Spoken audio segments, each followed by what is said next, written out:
It's a film that we've been shooting in South Africa since about 2008. We've been down there a few times, a documentary. Right now it's a short, but the goal is to make a feature documentary, and it's a film that follows a community in South Africa who is fighting a coal mine Yeah. that is destroying their territory. So we've been following their fight, and it's about community, it's about land, it's about activism, it's about people coming together and fighting for what they believe in. And you've been working on the documentary for 12 years. Did I say 2008? I meant 2018. 2018, right, okay, it's sorry. it's been about a year and a half. Right, a year and a half, still, that's a long time to be working on a project. It's an ongoing fight. It's an ongoing project. We cannot envision an ending with a documentary. The treatment is always evolving.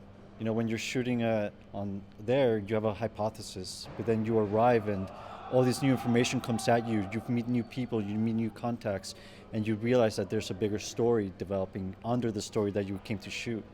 So when we were done making this short version, we said, hey, we see a bigger story here, a global story, something that can reach out beyond the borders of South Africa and reach England, reach the United States, go to Asian countries, everywhere. I think everybody can connect to this story.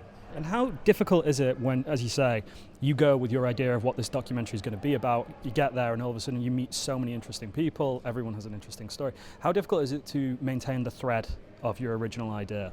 Well, the thing is that we've been really welcomed into the community, and we kind of came on after they had already developed everything around their own fight. And the exciting thing that we found when we got down there is that it's much more complex than just a story of people fighting for their land.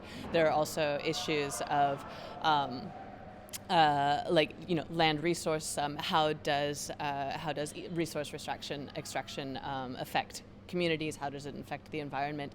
And is there actually a way to exploit the land and the resources that are in it and benefit the community? Because there are actually people in the community who are for the mining. Okay. And so we want to kind of nuance this story and say, can we have resource extraction with actually bringing benefit to the community and being able to tell that story too, which is why we called the movie Divided We Dance. Right. We've been down there a few times since. There are more sequences that we filmed but haven't yet integrated into the film that talk about exactly this division within the community over this issue. Yeah, right now you don't see much of the title being justified in our current short film version, but that's our goal, is to show how there is a division community with these resource extractions. There's two sides to this argument, and how can we bring people together and say, how do we do this the right way? What is the responsible way to do it? There are places that do it the correct way, and there are places that do resource extraction and do renovation projects and bring economies that help people as well as the poor communities. So we just got to inspire people, and it's finding inspiration on these points. And what do you hope audiences take away from the film when they see it today? That they can get together across socioeconomic, racial barriers, and they can, if they all have a common cause and they want to actually do good, then they can get together in a place as divided as South Africa. That means that we can pretty much do it anywhere in the world if we just put aside our differences and mobilize, man. Yeah. Yeah. And we think that the Manchester Film Festival is a great place also to bring this to and start this conversation with everyone.